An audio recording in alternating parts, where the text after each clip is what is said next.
fiancée de Cayenne. Dans la rade de Brest, le navire est à l'ancre. La nuit tombe, le flot clapote, couleur d'encre. Les astres rarement percent un ciel couvert. Courant en long serpent sur l'onde qui vacille, deux fanaux sur le flanc du navire immobile luisent, l'un rouge, l'autre vert. La rade est solitaire et la grève est muette. Du bordage et des mâts on voit la silhouette qui, frêle, se détache en plus noir sur la nuit. L'infini de la mer, l'infini de l'espace se mêle. Un nuage après un autre passe, et flot après un flot s'enfuit.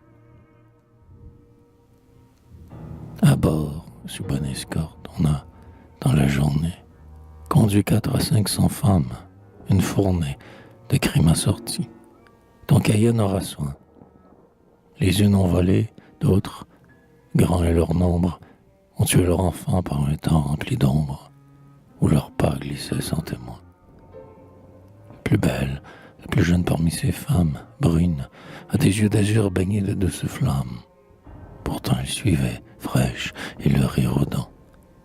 Des gens qui saccageaient les maisons éloignées et veillaient au dehors pendant que leurs cognés fendaient les crânes au dedans.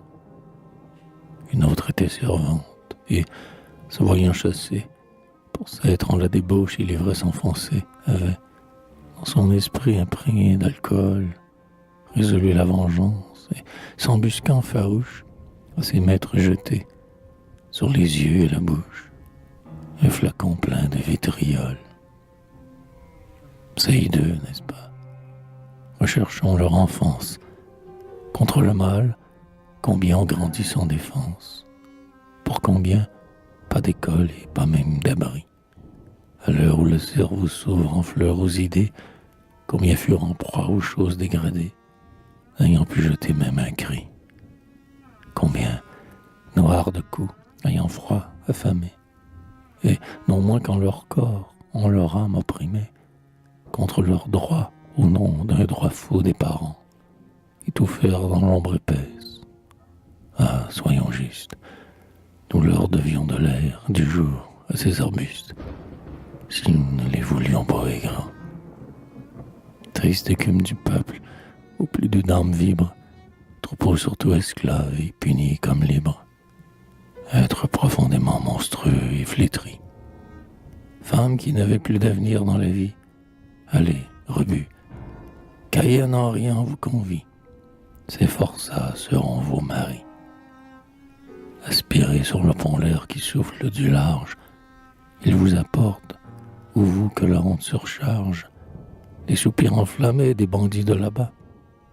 Car l'on vous mariera, vos sinistres pensées de leurs mornes secrets seront les fiancés. Les crimes prendront le rébat. Les hommes au regard fauve, au couteau rouge, attendriront leurs yeux pour vous, filles des bouches, et vous tendrez le sein des enfants joyeux, vous dont l'oreille encore frémit, songeant au râle de l'autre que vous doit rendir froid et pâle au moment qu'il ouvrait les yeux. Parmi vous, c'est dans l'ordre, il est un groupe infâme, hébété, n'ayant pas conservé trace d'âme, subissant le seul joug des assouvissements, vivant au jour le jour, sans avoir d'autre envie que celle d'arroser son gosier d'eau de vie, en poussant des ricanements. Ces femmes sont trop bas pour pouvoir sur la route rien entendre des voix que la nature écoute, tantôt montant du flot, tantôt tombant du ciel, et, brutes appelant des brutes, n'auront guère d'autre amour dans le sein qu'une fureur vulgaire, pour des gens de boue et de fiel. Mais, dans la cargaison, peut-être quelques-unes ont fléchi sous le poids de grandes infortunes, sans que leur âme au gouffre ait suivi leur vertu. Et, s'isolant du bruit, peut-être songe-t-elle, tandis que par la vague aux pointes de dentelle, le flanc du navire est battu. Elle songe aux jours passés, au son des cloches, au coup d'œil qu'on avait en montant sur les roches, le matin aux parents, plus tard cachés ou morts, puis revient le tableau du crime ineffaçable. Et, comme en un désert le vent chasse du sable, chaque idée apporte un remords. Navires et passagers sont un point dans la brume. La vaste mer pourtant contient moins d'amertume que les larmes tombant de ces cœurs inconnus. Courageux, cœur plaintif, vous qui pleurez, courage. Sur ce vaisseau maudit, par ce souffle d'orage, vos jours d'honneur sont revenus. Votre front s'est courbé, mais votre âme est plus haute.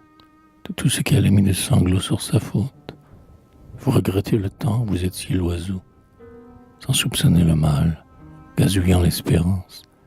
Certes, c'était plus doux, la candide ignorance. Savoir et vaincre, c'est plus beau. Dans la tranquillité de vos ailes sans tache, vous restiez sur la branche où la fleur se détache, sans avoir d'autre vue que d'y puiser du miel.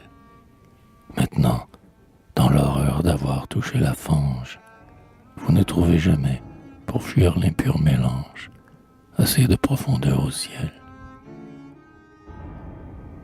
Et tandis qu'au milieu des lumières de fête, plus d'une femme, ornant de diamants sa tête, commandant des respects l'universel accueil, ayant toujours passé du bien-être à la joie, dans les cœurs à ses pieds ne verra qu'une proie, pour son impur et fol orgueil.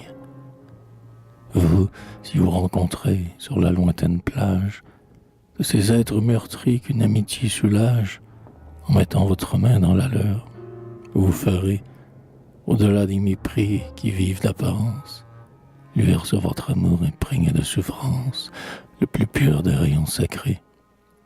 Laissez passer les forces et les rires, dans l'expiation, vos ailes de martyr vous portent sur la cime où cela compte peu.